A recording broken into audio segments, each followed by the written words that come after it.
Good afternoon. My name is Fred Farias, and I am Chairman of the Texas Higher Education Coordinating Board, and we will call the meeting to order. I would like to announce again that we've appointed Matthew Smith as an ex officio member of the committee, and I've appointed Donna Williams and myself as regular members of the Agency Operations Committee as well. I would now like to pass the gavel over to Mr. Ricky Raven to officially call the meeting of the Agency Operations Committee to order. Mr. Raven.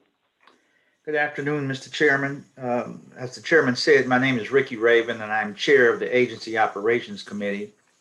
It is 12:54 p.m., and I would like to call the July 21st Agency Operations Committee meeting to order. Please be aware that this meeting is being broadcast via the internet. Before we begin, I would like to take this opportunity to welcome those who are joining us via video conference and ask that they observe the following etiquette. Please state your name before you speak, mute your phone when not speaking, and keep background noise to a minimum. Please record in the minutes that we have a quorum.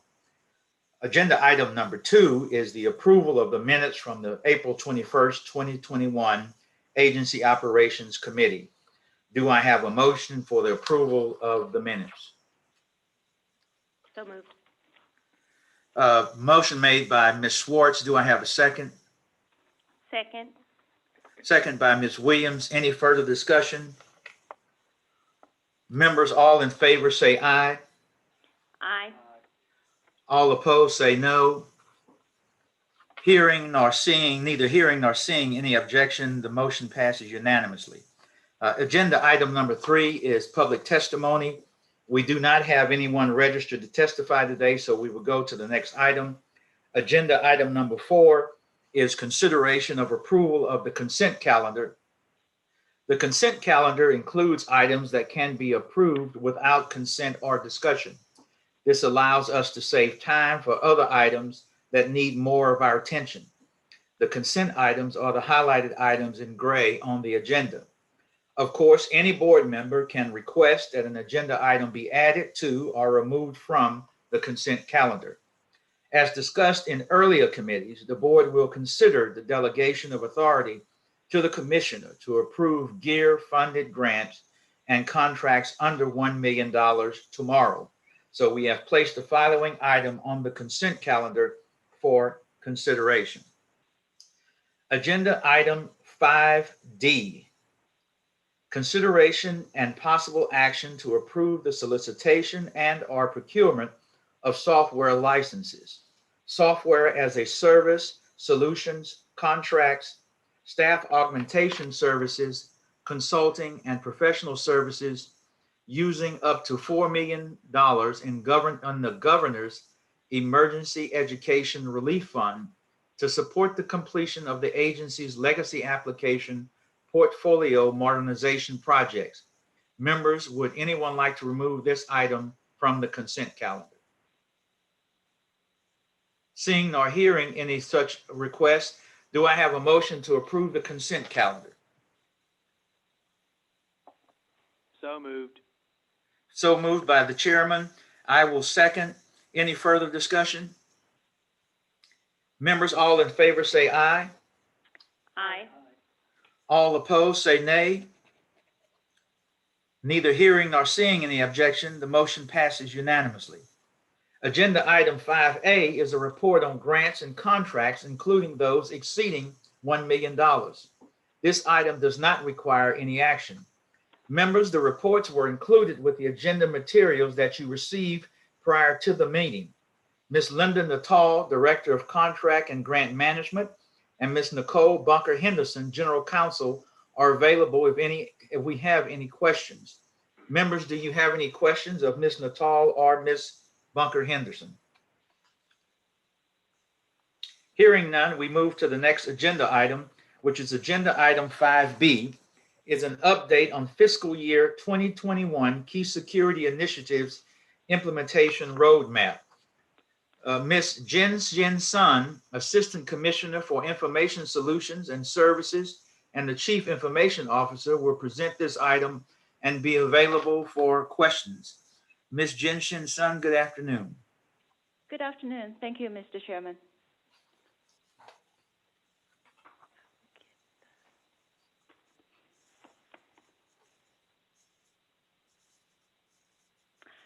Good afternoon, board members. Hold on one second. I'm having some technical difficulties. Oh, it's working. Thank you.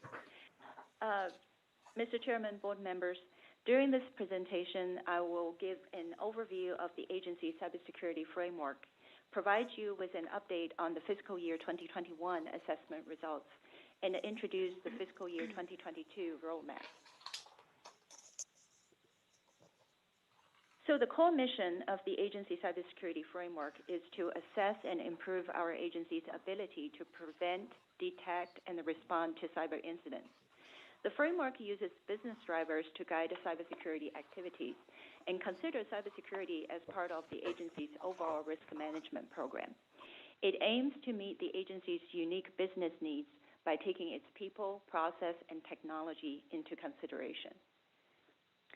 The IT Steering Committee, which is chaired by the Deputy Commissioner, Chief of Staff, provides security governance and making sure that the security team works on the right projects and initiatives.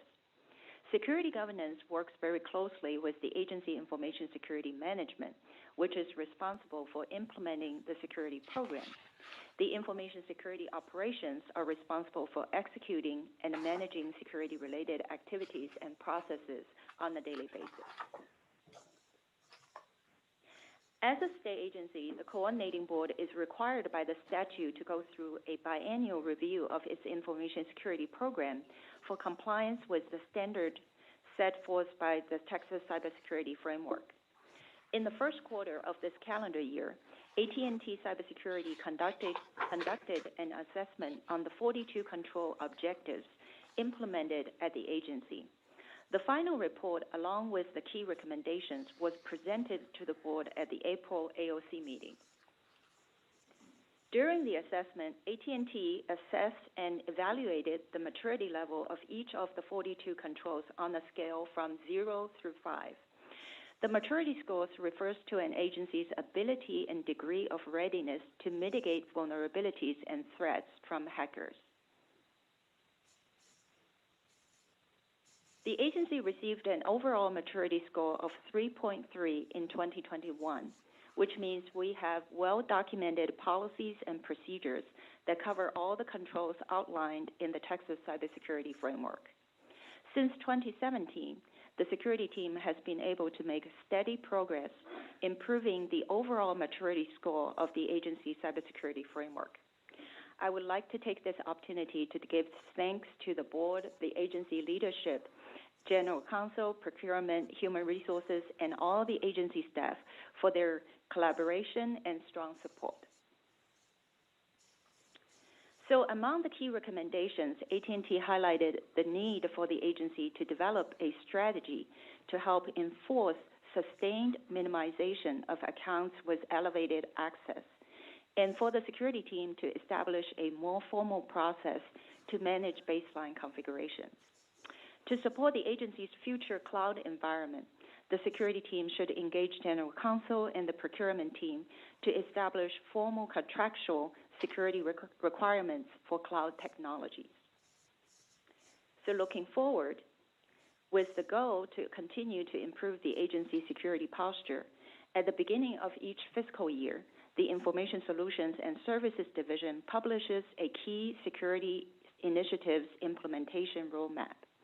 During the planning process, we took into consideration the business priorities of the agency, used the recommendations we received from the biennial assessment, and identified both opportunities and risks. The output is a relevant and actionable implementation roadmap, which comes with a prioritized list of projects. As you can see, for fiscal year 2022, to support the data modernization initiative and to ensure a smooth transition to the new cloud environment, cloud usage and security is the top priority for the security team. And with this, I will conclude my presentation. I'm happy to answer any questions that you may have. Ms. Sun, I have a question. You say our maturity score is 3.3 out of a possible 5. How does that measure up against other agencies of our size? I think in the final report, we did receive a comparison sheet from AT&T and DIR in terms of how we are compared to other state agencies, but not only with similar size agencies, but including community colleges, higher education institutions, and agencies like HHSC. I think on average, the average score that we receive is higher than the average score that received by the other entities. Okay, so I mean, not knowing exactly what 5.0 means or what all it involves, but since it's the gold standard, is 3.3 considered low? Okay, so I don't think a 5.0 is the gold standard. It's really based on the risk tolerance and approach of each organization. 3.3 means we have established the processes and policies and controls that cover all the controls documented in the Texas cybersecurity framework. Even, let's say, an organization gets to the level of 5, it doesn't mean it's 100% secure. It doesn't carry any risk. Does that make sense? Sure, absolutely. Absolutely. Okay, thank you. And of course, we want to get to the higher level of maturity, but the reason I mentioned the risk-based approach is no organization has unlimited resources and funding. So it's a decision we have to make and say, are we happy with the level 3, or do we want to invest more into the security areas to get all the controls to level 4 or even beyond? So if there's relative risk at 5.0, what is the relative risk at 3.3? It's relevant to depend on it. Okay, so let me think about how do I explain this. So the risk management program is different from agency to agency, organization to organization. So we use the term risk profile of an organization. So depending on the business functions and job duties and funding source and vendor profile each organization has, every organization has this inherent risk profile that's unique to the organization.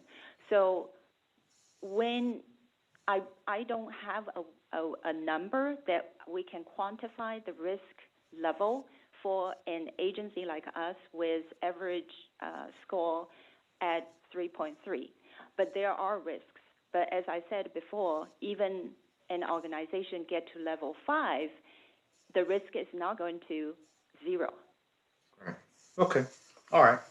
I get it. All right. Thank you. Thank you, Ms. Sun. Members, do anyone have any questions for Ms. Sun? I just wanted to comment on the couple of things you mentioned. First, there's the human interaction with the IT systems, and so I think that's always one of the vulnerabilities is access and security, right? So impossible to completely secure when passwords get, exposed or someone replies to a phishing scheme or something like that. So those are some of the training helps to prevent that, but it's not foolproof. And then, as we discussed earlier, vendor management is also an area of huge risk when you have so many vendors, as we all do now, as we get more complicated with our IT systems. And so, again, you do what you can to manage that risk, but it's very difficult to manage. Yeah. So, great work. Thank you. Any other questions? Seeing no questions, thank you, Ms. Sun. We will move on to the next item. Agenda item 5C is an update on outcomes of the 87th Texas Legislature's regular session. Mr. John Wyatt, Senior Director for External Relations, will present this agenda item and is available to answer questions. Mr. Wyatt, good afternoon.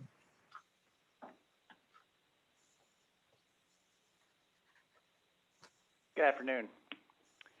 Good afternoon, Chairman Raven, Vice Chair Schwartz, and board members. I'd like to update you on some of the higher education outcomes from the 87th Texas Legislature's regular session, as well as the status of the current special session. Prior to the session, the conventional wisdom was that many fewer bills would be considered in advance due to the COVID restrictions impacting the legislative process, and this proved to decidedly not be the case. During the regular session, legislators filed over 7,000 bills and resolutions, nearly 1,200 of which ultimately became law. As you know, the one must-pass bill during any regular session is the state budget for the upcoming fiscal biennium. SB 1, the General Appropriations Act for fiscal years 22 and 23, makes some important changes to our budget and provides additional investments in key programs. SB 1 increases agency funding from $1.6 to $1.8 billion in general revenue. This increase includes a total of $167.5 million in additional funding to the Texas Grant, TEOG, and TEG grant programs. This restores the 5% GR reduction that we were required to take last year. That was about $57 million over the biennium. It also provides an additional $110 million across these three programs to continue to serve the same percentage of eligible students. As you know, this was our highest priority in our LAR, and we are deeply appreciative to the legislature for their commitment to the state's financial aid programs. The legislature also prioritized funding for the Graduate Medical Education Expansion Program. They provided an additional $6.7 million, again, to restore the 5% reduction. But they also provided, on top of that, $41.9 million.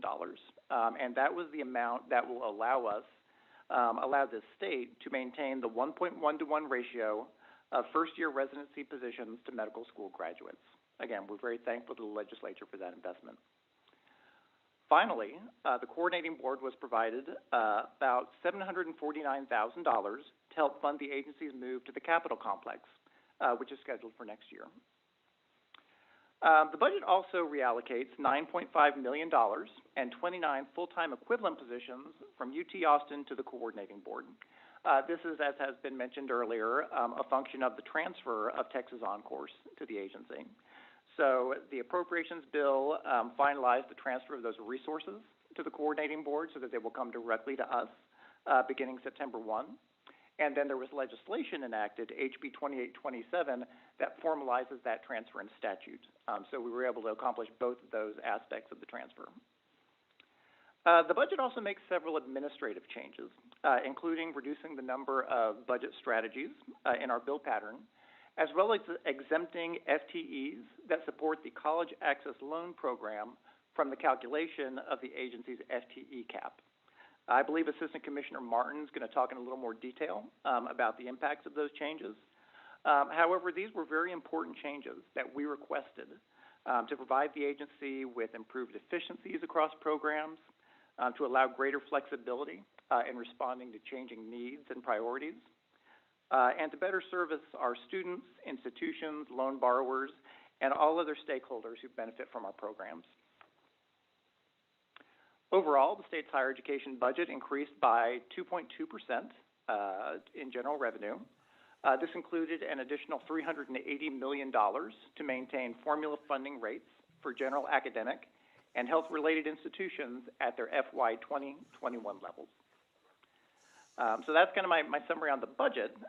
In addition to the budget, the legislature passed and Governor Abbott signed several important bills that impact higher education. One bill I'd like to highlight that Chairman Farias is very familiar with is SB 1490. This was the legislation that tightens the issuance of both certificates of authority and certificates of authorization to out-of-state institutions proposing to offer professional degree programs in Texas. This bill places new limits on the ability of institutions to come into Texas and compete with our existing schools for those limited clerkships and other clinical placements. Very importantly, though, it also still honors Texas' commitment to the State Authorization and Reciprocity Agreement, NC-SARA.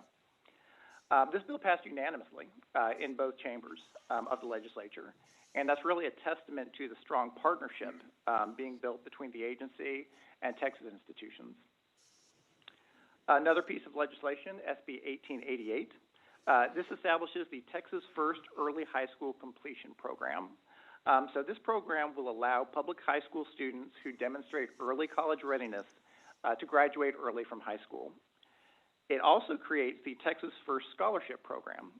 That's a program at the coordinating board to provide financial aid to those students. So the purpose of this bill is to promote efficiency in the state's public education system and incentivize the enrollment of high-performing students at Texas institutions. SB 1525 expands the categories of researchers that the governor's University Research Initiative may be used to recruit.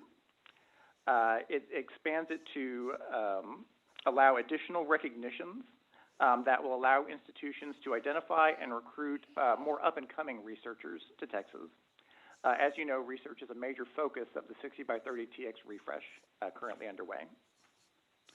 SB 1677 will allow the board by rule to eliminate reporting requirements on institutions where it is determined that we have alternate means of collecting data or information sufficient to fulfill the requirement.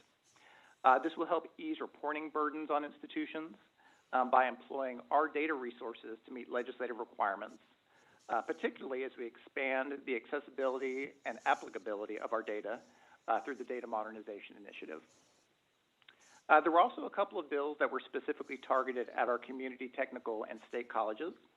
I believe there was a mention earlier of SB 1102, which creates the Texas Reskilling and Upskilling Through Education, or TRUE program.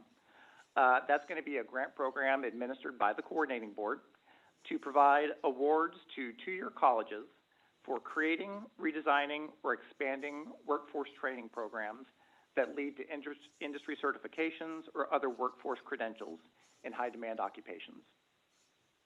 There was also legislation, SB 1230, that creates the Texas Commission on Community College Finance.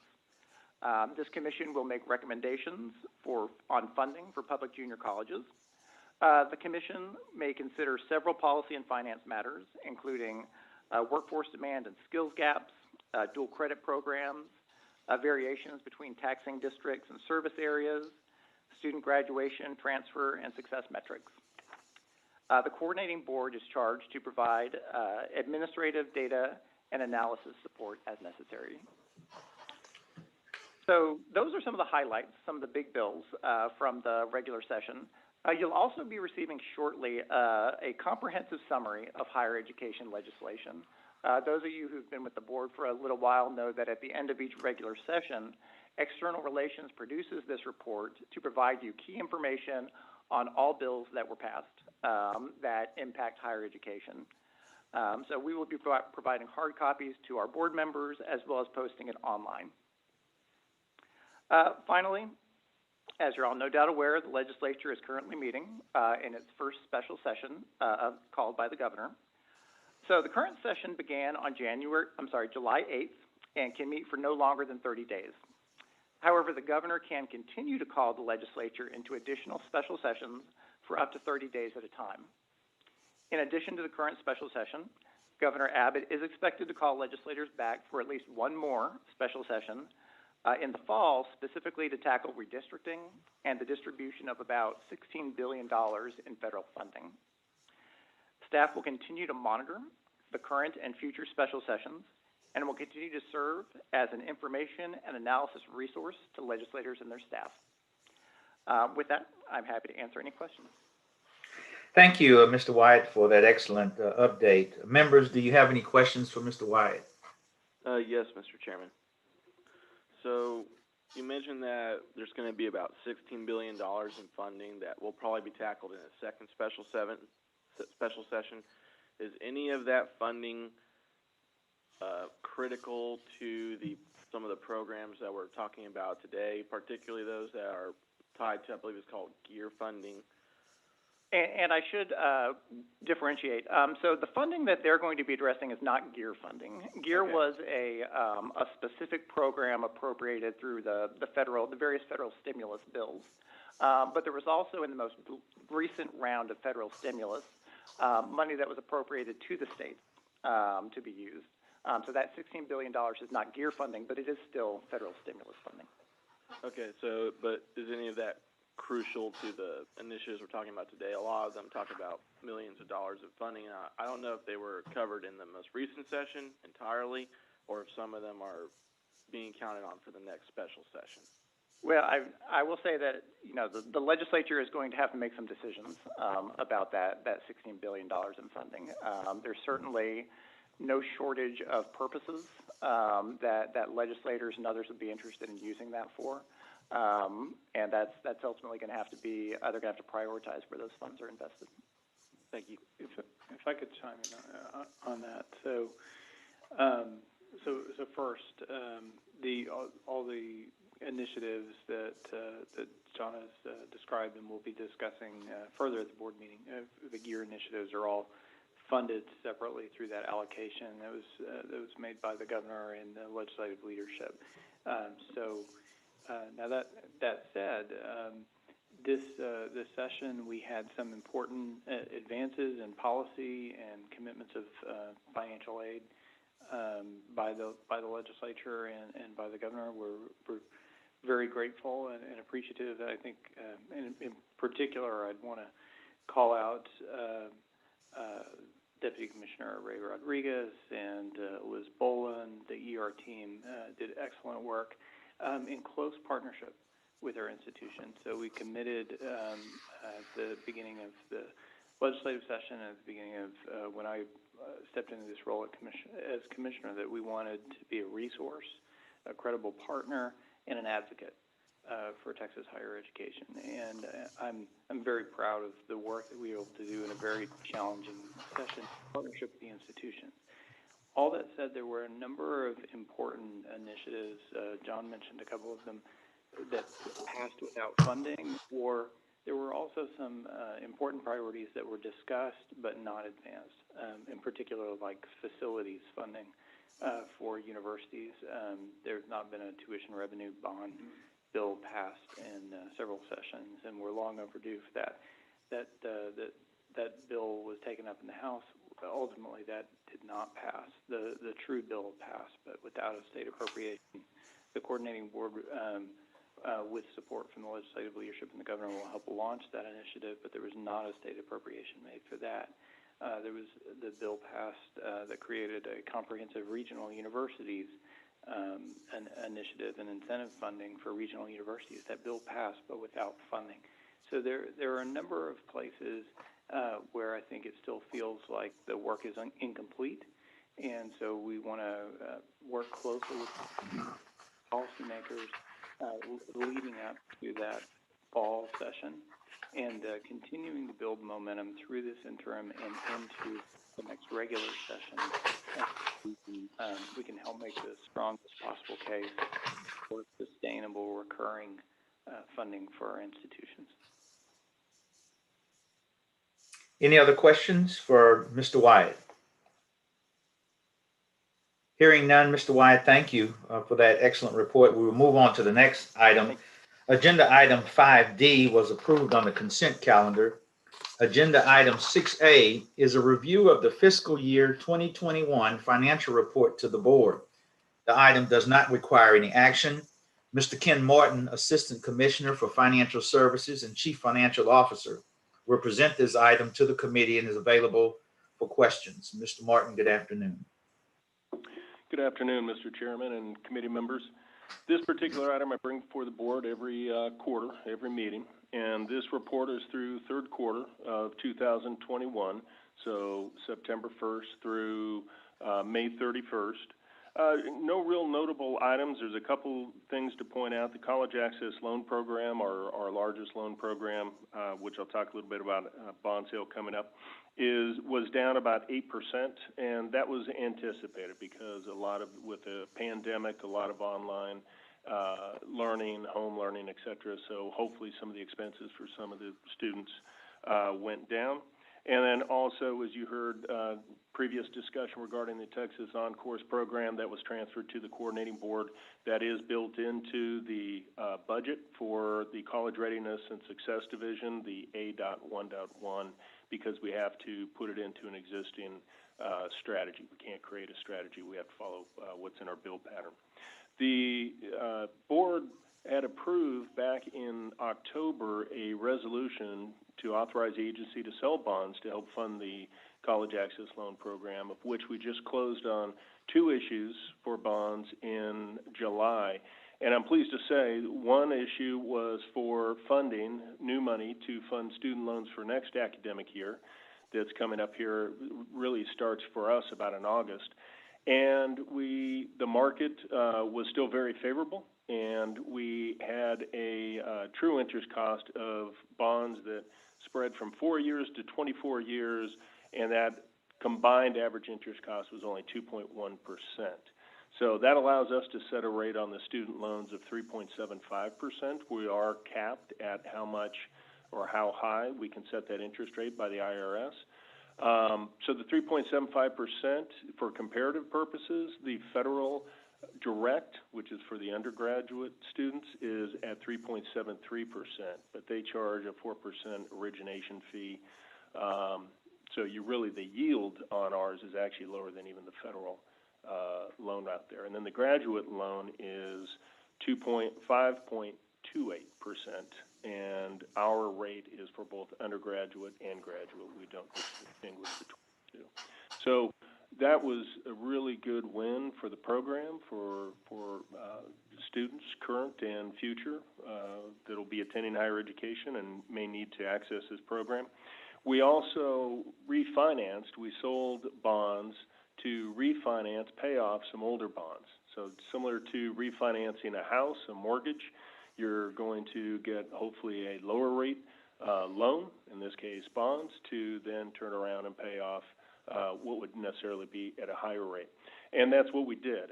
And again, because of that same timing, both occurred on the same day, that we were able to really capitalize, and over a 14-year period, we will save over $31 million in cash flow.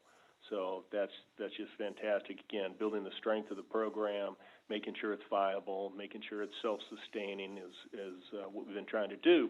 So with our debt portfolio realignment that we've been working on over the last 4.5 years, that 31 is in totality over $110 million between about 4.5 years of different issues that we've been able to do. So that concludes my comments. This item does not require approval, but I'm happy to answer any questions. Thank you, Mr. Martin. Members, do you have any questions? I was just going to make a comment. Following this over the years, Mr. Martin, that's excellent. I mean, just when you look at things, the way the economy is going, and also, good job for you and your team. A few more gray hairs on us, or at least me, throughout the process. But we have, with our financial advisor, our bond counsel, which the board has approved a new contract the last meeting for our bond counsel. Really, we leverage them a lot. I look at the market almost daily. We especially do as we come up and we're approaching the sale for bonds, and really try and determine what the best timing is. We'll set a date in January for July, but we don't know necessarily if that's going to be the exact date. There's so many steps that are involved. I think it was May that we finally received bond review board approval. That's really our final hurdle to get over, where we have the green light. Now we can pick any date. So flexibility isn't too broad, but it gives us a little bit of flexibility to try and time that. So, thank you. Appreciate it. Thank you. Any other questions for Mr. Martin on agenda item 6A? Okay, hearing none, we'll move on to the next item, which is agenda item 5B, is consideration of adopting the agency's operation budget for fiscal years 2022 and 2023. Again, Mr. Martin will present this item and be available for questions. Mr. Martin. Thank you, Mr. Chairman, and again, committee members, I'll step back a little bit on how we arrive at this point. We have our legislative appropriation request, and Mr. White discussed some of the items that actually occurred during legislature, but we really start with our base. And what that is it's taking your current biennium, which we're coming to the end right now, year 2021, and the Legislative Budget Board will set our general revenue and our general revenue dedicated limits, and that included the 5% reduction that was mentioned earlier. And then that limit turns around and becomes now our base, our starting point for our legislative appropriation request, which we then spread to our programs, administration, et cetera. And then we have our special item requests, which Mr. White mentioned a few of them that we're able to receive. So the session was in play, and they make a decision, and you have the General Appropriation Act, which we're working off of, and that's what this budget is in alignment with. But our budget, to note, also includes multiple funding sources. So GEAR funds, federal funds. It includes student loan funds for the student loan program, et cetera, which didn't have the same limits that you would for the tax revenue TIPI items of general revenue and general revenue dedicated. So again, it really starts with the appropriations and which we've set, and then we turn around and have the General Appropriations Act to try and align this budget with. The budget presented before you is in compliance with the Conference Committee version of the General Appropriations Act.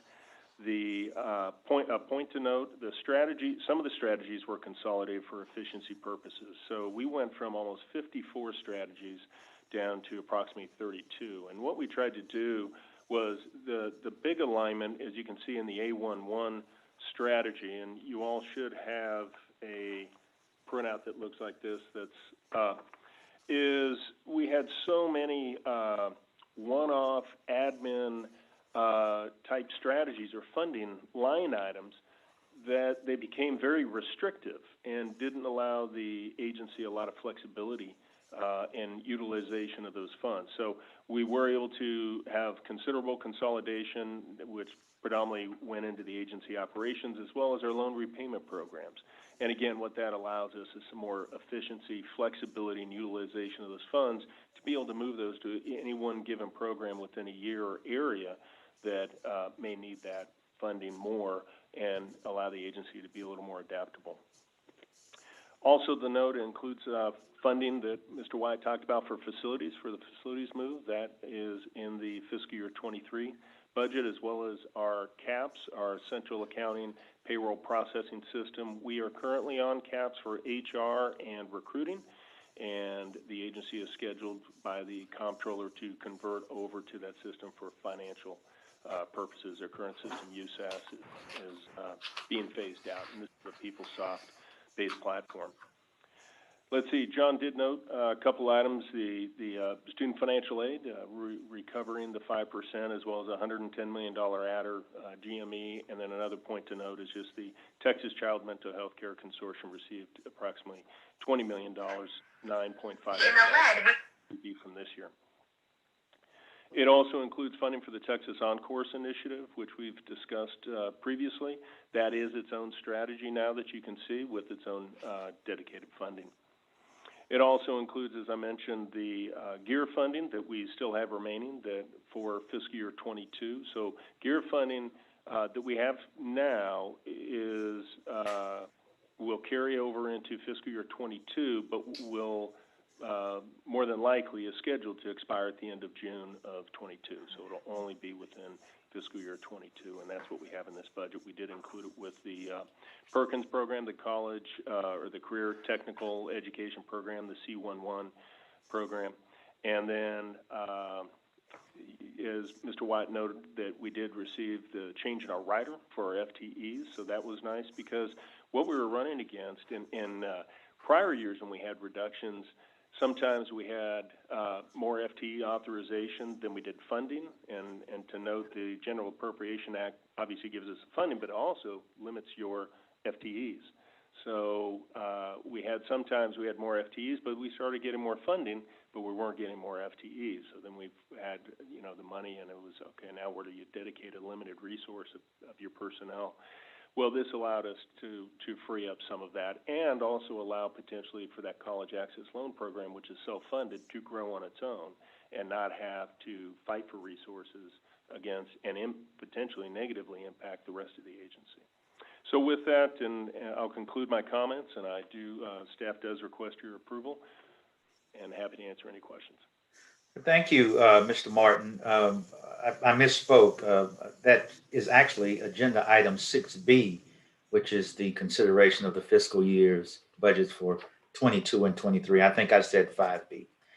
So with that, do members have any questions for Mr. Martin regarding agenda item 6B?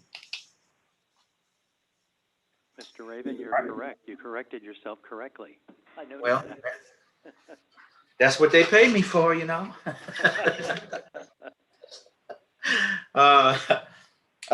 Okay, so seeing no questions for Mr. Martin on this issue, do I have a motion to approve the agency's operation budget for fiscal years 2022 and 2023?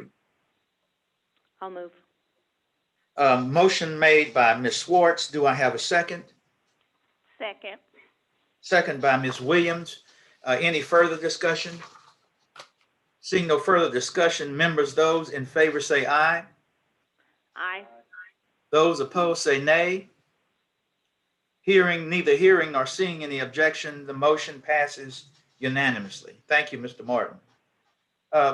Agenda item 7A is a discussion of the audit of agency-wide financial statements for the fiscal year ended August 31st, 2020 by KPMG LLP.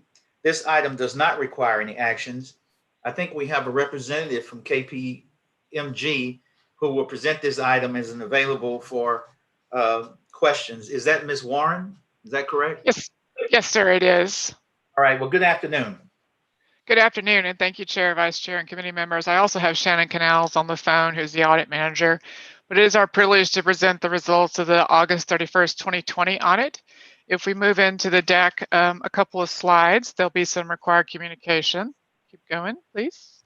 Next slide. All right, so this is the kind of the meat of the audit of what everybody really wants to hear about. And the headliner here, summary news, is you got a clean audit with no significant adjustments or control deficiencies. So congratulations, and I do want to say thanks to the entire coordinating board staff, because this does take people from all departments to help complete this audit. The actual items on this page that I'm required to kind of talk to you about is we have issued the audit, so there's no outstanding matters. You can see significant unusual transactions, uncorrected audit misstatements, corrected audit misstatements, financial presentations, those all say no. There is a minor non-GAAP, and I say minor, if you'll notice there it says 1%, but we are required to kind of tell you that, so definitely nothing of material nature at all. As I mentioned, no material weaknesses. You have an unmodified or a clean opinion. There's no changes from when we had our risk assessment. So if there was some significant change in kind of audit direction from when we did our planning session with you, I'm required to tell you that, but there was nothing here to report. As during our planning session on those significant accounting policies, we did talk about that GASB 84 would be implemented. That has been implemented in these statements, and there was no material impact on the statements, really kind of just a few wording things here and there, but nothing of significant nature. There significant financial statement disclosures, related parties, going concern, none of that applied. Moving to the next page, there's a few more things that are required to be communicated. So there were a couple of subsequent events, both of which have been somewhat talked about today. So again, this was 8/31/20. So we did talk about the Texas on-course transfer and the GEAR funding, the first round that came in October. Those are both disclosed in those financial statements. And the rest of the items on this page, illegal acts, non-compliance, difficulties, unusual findings, correspondence, disagreements with management, other significant matters, or all none.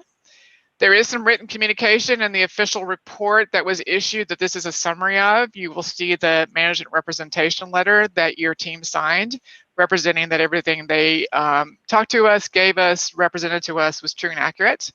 And then, of course, from an independence perspective, we do maintain our independence and are independent with regard to coordinating board.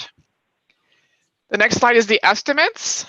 So there are 3 estimates in your financial statements. The allowance for doubtful student loans, basically the amount of loans you don't think you're going to be able to collect. Your other than post-employment benefit, which most people refer to as OPEB liability, and your pension liability. So we do some extra work on those since they are estimate. They are potentially subject to management bias. If the assumptions are not picked correctly, then it can also impact, the calculation of the liability.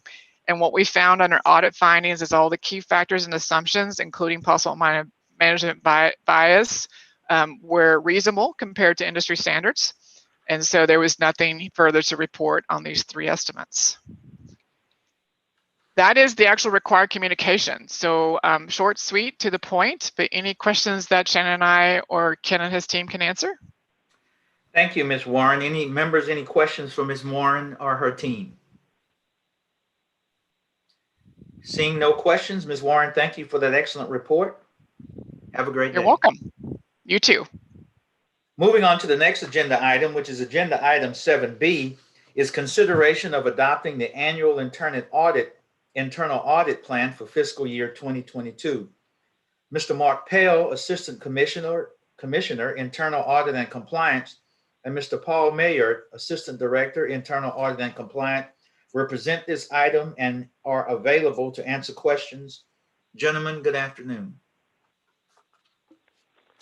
Good afternoon, Mr. Raven, members. We're seeking your approval this afternoon on our internal audit plan. And so I have, the plan is in your materials and have a couple of slides I'd like to walk you through just to highlight some items on the plan. So if you could advance it, please. So just to give you a little bit of context or perspective for this plan that I'm speaking on right now, we have really 3 streams of work within our audit area. We have the internal audit function, which is 2 FTEs. We have a state compliance monitoring team that's 5, and federal compliance, which recently increased from 1 to 2. And then we have the oversight positions, myself and my assistant, Paul Mayert. Next slide, please. So, wanted to give you the plan that you have before you is required by state law. It's also required by auditing standards, but it really makes good business sense, right? Because we're charged with allocating our resources, which are limited, to the areas of greatest risk in the organization, and so that's what this plan is about. It's a systematic process where we look at things from a quantitative perspective, dollar amounts of these programs that you've heard described today and other programs, as well as qualitative information that we get from visiting with multiple stakeholders, internal and external, to get their thoughts on risk and areas for potential audit emphasis. So we put all that together, and you'll see a couple of the high-risk areas that I've highlighted for you on the slide that you've heard already presentations on today, with the data modernization initiative and just the risks around information security. You've also heard considerable reference to the influx of federal GEAR funds that the agency has received, and those grant funds bring a whole host of opportunity as well as restrictions and compliance requirements that the federal government imposes, and so we want our plan to address those important areas.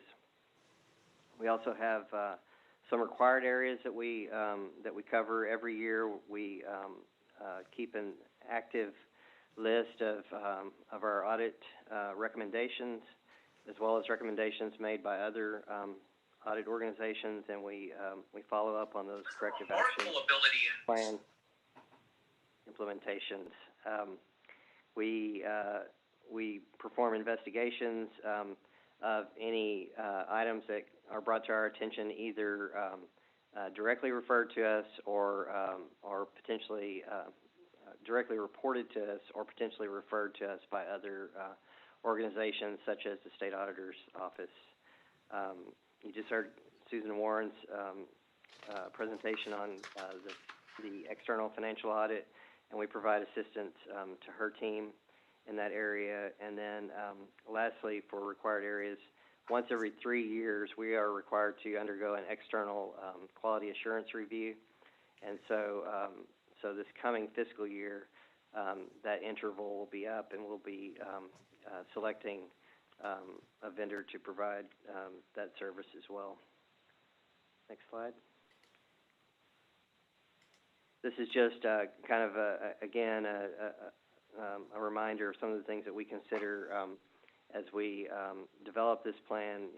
You know, we look at trends and audit findings, and so that's the past recommendations related to, you know, information systems, for example, user access to our agency's information systems. We've had some contracting grants, management-related improvement recommendations, and so those things have helped to inform the plan for the coming year. And then there's a listing of the various parties that we reach out to, soliciting input into the plan. So that's kind of the highlights of the plan. It's in your materials. Be happy to answer any questions, and I seek your approval. Mr. Mayart, do you have anything to add? At this point, I'll pick up the compliance monitoring part. Okay. All right. Thank you very much. Members, do you have any questions for Mr. Pale? I have a question on the looking at the risk areas. One of them is the federal gear funds and the grants management. And in the federal compliance, we have 2 FTEs. It said we grew by 1. Is that going to be enough for all of the paperwork we have to do for federal grants? The work is really divided into 2 areas, right? Okay, so this plan is the internal audit plan, and so we have to use our state-funded internal audit resources to perform an audit of how our internal agency processes are handling those dollars and those funds. And so we've carved out enough hours to accomplish that. The other 2 FTEs that you saw, those are going towards looking at the dollars that get passed through to other parties. And so the federal government says that when you pass those funds through, you're on the hook for monitoring the appropriate use of those dollars. Mm-hmm. And so those 2 positions, that's what they're entrusted with. So they're working with all of the institutions of higher education around the state that have received these funds. So the commissioner actually supported the additional federal position, and so I think we're situated to be able to take a look at all of that. Thank you. Absolutely. Any other questions for Mr. Pale? Thank you. Do I have a motion to approve the annual internal audit plan for fiscal year 2022? So moved. This is Donna. Motion made by Ms. Williams. Do I have a proper second? Emma will second. Moved by second by Mrs. Schwartz. Any further discussion? All those members in favor say aye. Aye. All those opposed say nay. Neither seeing nor hearing an objection, this motion passes unanimously. Agenda item 7C is an update on internal audit reports and activities. This item does not require any action. Again, we will have Mr. Pale and Mr. Mayor. Mr. Mayor. Thank you, Mr. Chairman. I'll take this item. We've completed 2 engagements since our prior meeting in April, and those documents are in your materials. One engagement was a review of the agency's student loan program, which we closed that project early due to the procurement of enhanced student loan system software, and we're sort of on the on-ramp towards the procurement of that software and everything that's involved with that significant effort. So we'll reconsider performing this work at a future date as the new loan system software comes into use. The second report that you have is an internal audit of formula funding processes for health-related institutions. We consider this an engagement a Category 2 report, which means, in our terminology, that there were recommendations to improve operations that, if addressed timely, do not pose a significant risk for negative reputational or operational consequences. So you'll see that there are 3 recommendations in that report. One had to do with improving statutory compliance for formula funding recommendations. The second was to improve security over an important operational spreadsheet that's used by program staff. And a third was a general recommendation to update and improve written procedures over the entire formula funding process for health-related institutions. So as is customary, we have management's response in your report, which includes the corrective action plans, which I mentioned earlier, is something that we will be following up on at a future date. So that's the highlights of our internal audit update, and I'll be happy to answer any questions that you might have.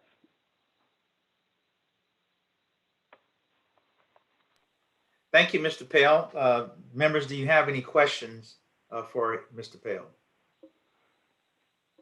Hearing none, we'll move on to the next agenda item, which is agenda item 7D, is consideration and possible action to approve renewal of the KPMG LLP External Financial Statement Audit Services contract for fiscal year 2021. Mr. Pale. Thank you, Mr. Raven. This is a supplemental document. I think it was on a gold colored agenda page in your materials. So I'm seeking your approval today on a contract extension to engage KPMG to perform its financial statement audit for the year ending August 31st, 2021 in the amount of $190,000. To provide some context, I offer you the following comments. Last year, this board authorized the agency to competitively procure audit services for an initial year with the option to extend the contract with a selected vendor to cover up to 3 additional years. The board further directed that the contract with the successful vendor receive board chair, vice chair, and agency operations chair majority approval. KPMG was selected as a successful vendor. As a result of this competitive solicitation, and appropriate contract approvals were obtained thereafter. As you just heard, KPMG completed their audit for fiscal year ended August 31st, 2020. So this request is to engage KPMG for year 2 of external audit services for the fee of $190,000. I'd be happy to answer any questions that you may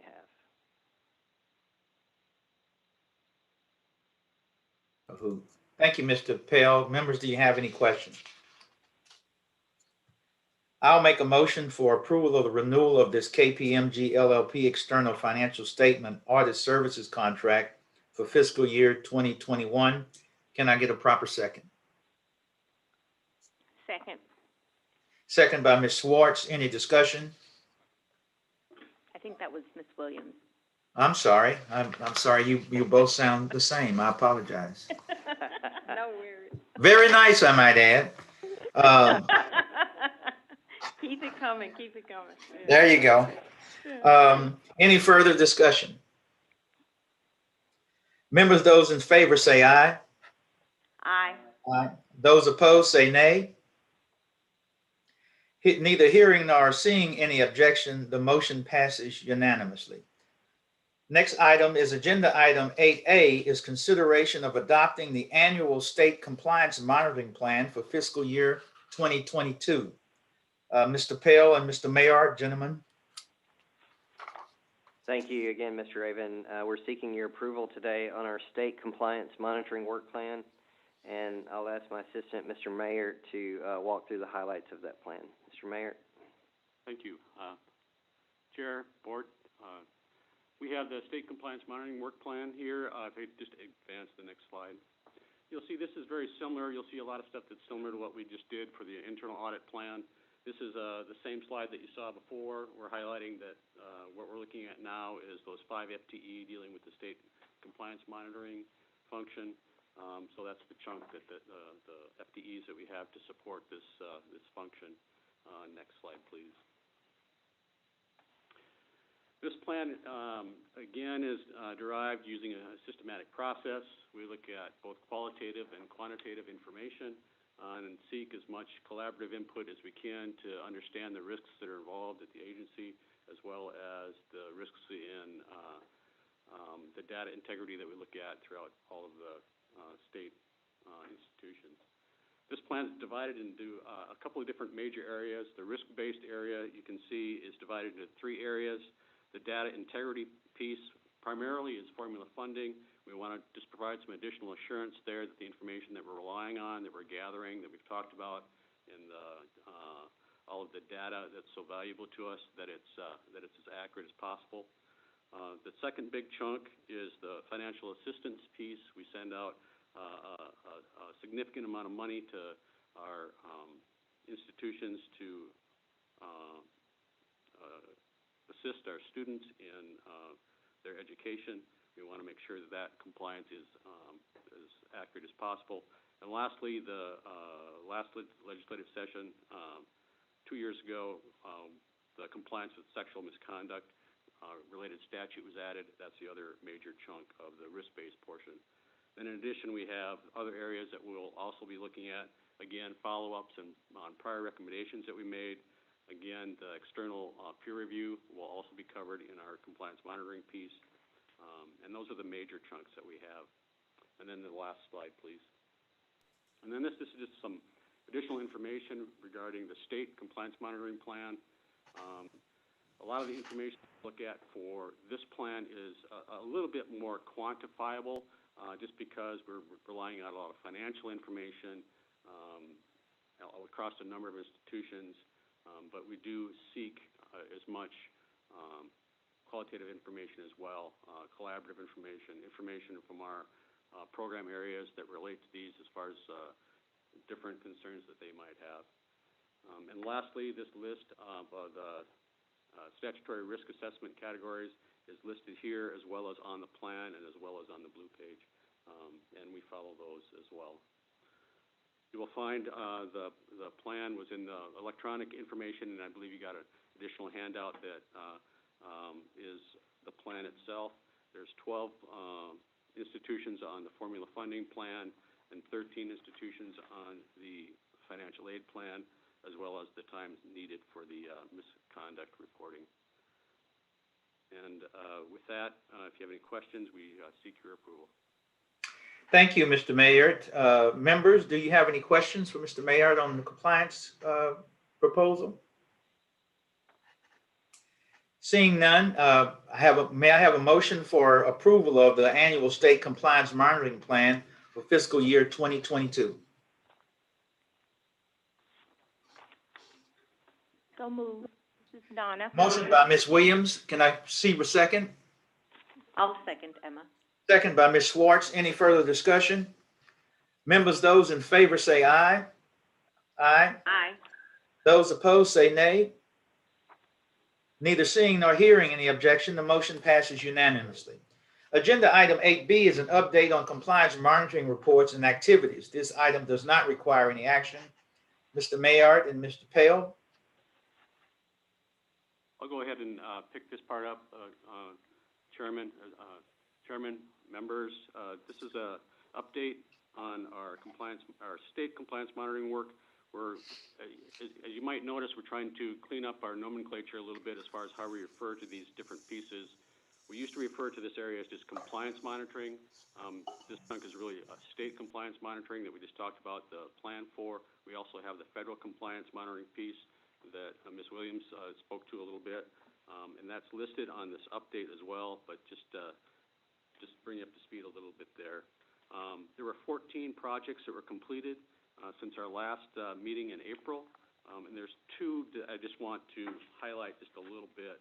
One is item 4, highlight that just because there's a recommendation on there, and it was related to improving the student information system by tracking the change history for formula funding data. The institution has already taken action to correct that issue, and we certainly appreciate that on behalf of the institution. And second, I'd like to highlight the completion of follow-up work at Coastal Bend College. We've been working with them for some time now on various things, and President Hoggard and his team have been very responsive to the recommendations that we've made, and we certainly appreciate the work that they've done in that area. And with that, if you have any questions, I'd certainly be willing to answer them. Thank you, Mr. Mayor. Members, do you have any questions for Mr. Mayor on this report? Hearing none, thank you, Mr. Mayor and Mr. Pale. We'll move on to the final agenda item, which is agenda item number 9, which is adjournment. This concludes the Agency Operations Committee meeting. The time is exactly 1:59 p.m. Do I have a motion to adjourn? So moved. And I'll second that motion. All members in favor say aye. Aye. Aye. And none being opposed, the motion is passed unanimously. Thank you very much. That concludes the report, Mr. Chairman, of the Agency Operations Committee. Thank you, Mr. Raven, and thank you all for attending today's committee meetings. We'll see you all tomorrow.